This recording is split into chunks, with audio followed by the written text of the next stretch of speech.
Clementine by Sara Pennypacker, Chapter 5.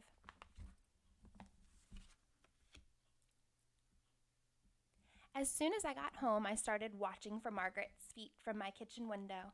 I can see the sidewalk in front of the lobby doors.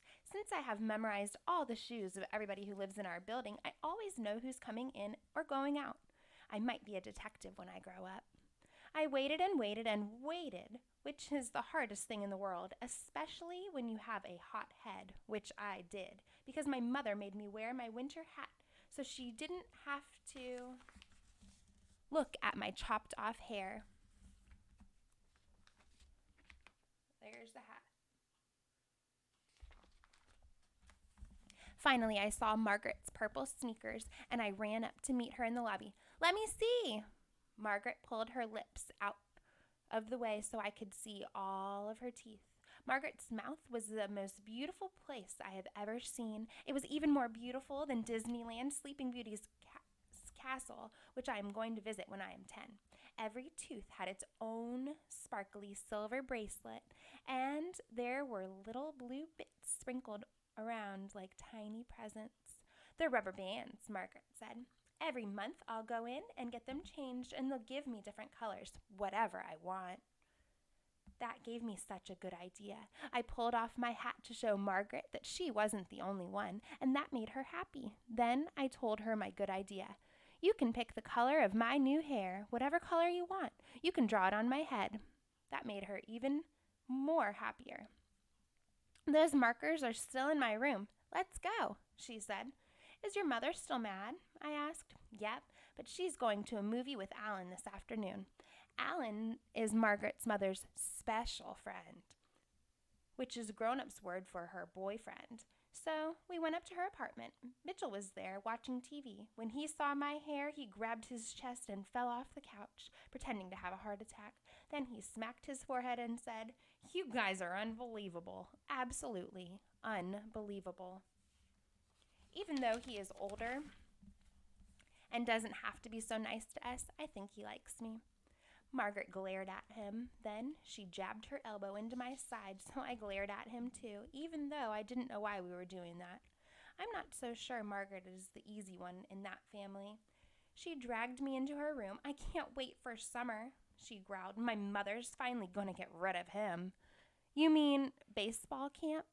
He wants to go, Margaret. That's not getting rid of someone." Margaret gave me her "I'm in 4th grade and you're not" look. "Goodbye and good riddance," she muttered. Then she got out my mother's markers.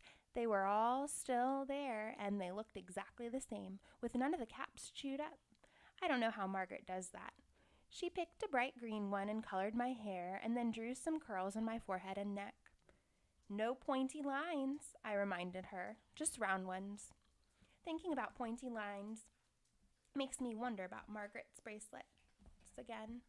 How do they feel? I bet they're full of pointy parts. "Nope, they feel like heaven," Margaret said. "No pointy parts at all. They're as soft as rabbit ears. Baby rabbit ears. Too bad you can't have them."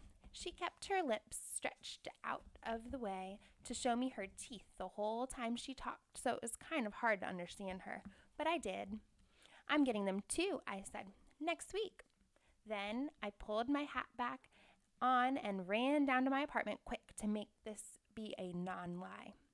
"I need bracelets on my teeth," I told my mom. "They're beautiful and they feel wonderful."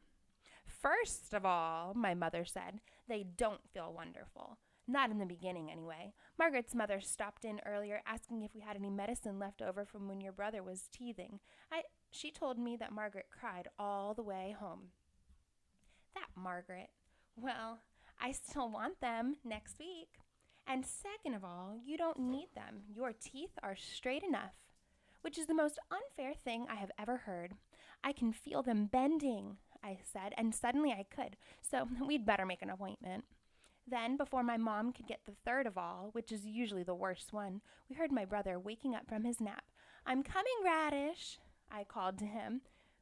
"Go for a walk?" he asked. Then I came into his room. "You're lucky to have me for a big sister," I told him. I have to remind him of this every day because he forgets. We went into the kitchen and got out the walk. Nobody invented this trick for me when I was little.